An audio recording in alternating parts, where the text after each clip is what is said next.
My name is Victora Neave. I'm an attorney and state representative for House District 107 here in Dallas, Texas, representing parts of Dallas, Garland, and Mesquite.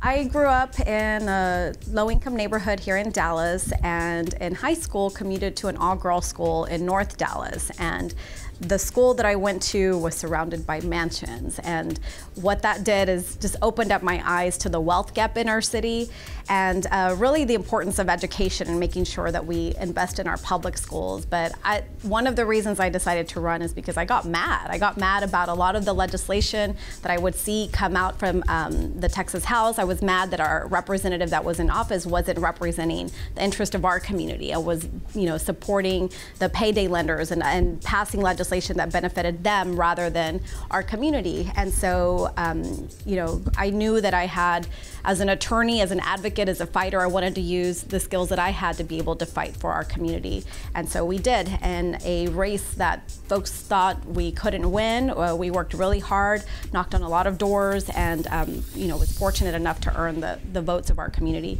and go fight this session in the Texas legislature. I think that we were very successful as a freshman representative in the House. We're able to pass 5 bills plus a language of a 6. So the language of 6 of our bills were signed into law by the governor. And one of the bills that I'm most proud of is a bill to help generate funding to end the backlog of thousands of untested rape kits that are here in our state.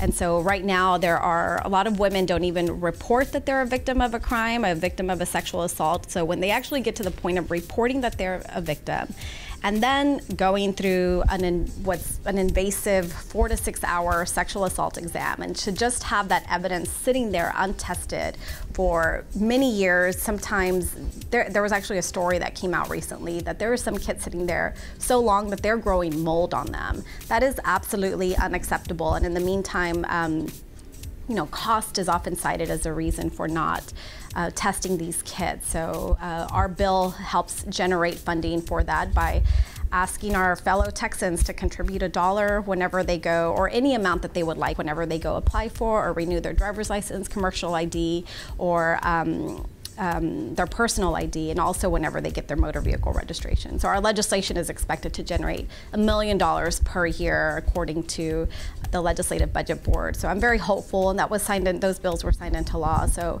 I'm very hopeful that this money that's generated will go a long way to bring justice to these women and victims of sexual assault.